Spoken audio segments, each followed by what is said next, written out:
Le Sociographe est une revue de recherche au pluriel en travail social qui a été mise en œuvre par l'IRTS Languedoc-Roussillon en 1999.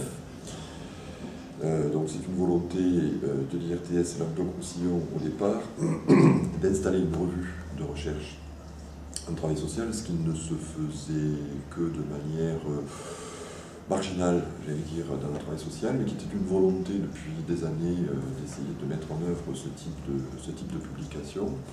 On a bénéficié à ce moment-là de la mesure qui s'appelle les emplois jeunes. Et donc il y a eu quelqu'un qui a été recruté, qui est secrétaire de rédaction, et qui a été recruté à ce moment-là en tant qu'emploi jeune pour participer à l'élaboration de cette revue. Donc un certain nombre de moyens qui se sont mis en place.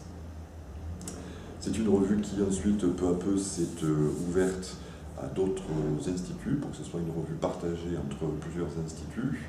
Il y a eu d'abord l'Institut PACA et Corse, qui sont venus rejoindre la revue après l'avoir organisé un colloque à Marseille avec l'Association francophone internationale de recherche en sciences de l'éducation en 2003. Ensuite, il y a eu l'IRTS Nord-Pas-de-Calais qui a rejoint le Sociographe. Ensuite, il y a eu l'IRTS, l'IREIS, en tout cas c'est un IREIS Rhône-Alpes qui nous a rejoint. Ensuite, il y a eu BUC Rossos qui nous a rejoint de la région parisienne. L'ESTS de Lille, donc une autre école de formation à Lille qui nous a rejoint.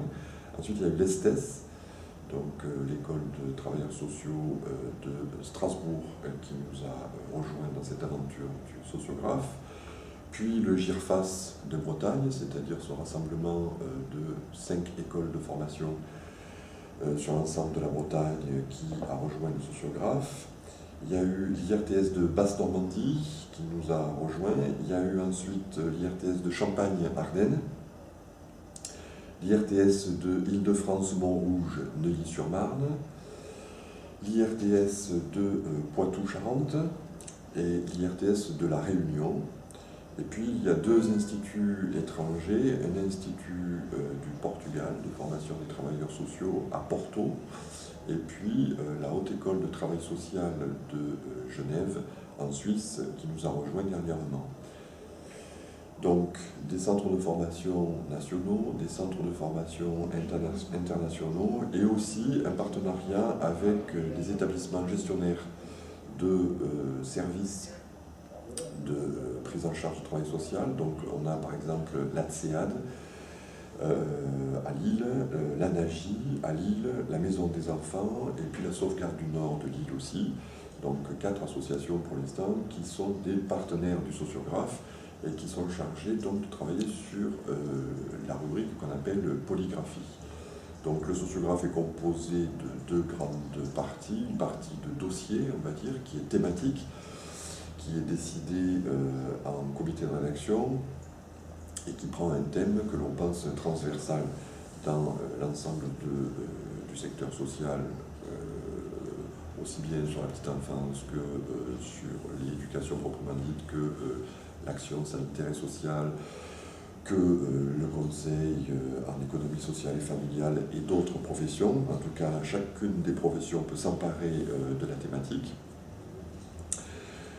C'est une revue donc où il y a à la fois des usagers qui peuvent écrire à l'intérieur, où il y a des professionnels qui écrivent à l'intérieur, des formateurs et puis des chercheurs. Et le souhait, c'est de faire se rencontrer ces différents types d'écriture pour manifester l'état des lieux d'un débat, et d'un débat dans le travail social et qui alimente le travail social.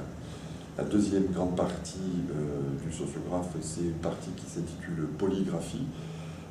C'est une partie qui est gérée par les associations gestionnaires et qui font remonter un certain nombre d'éléments de leurs pratiques et d'éléments des pratiques aussi sociales de leurs usagers.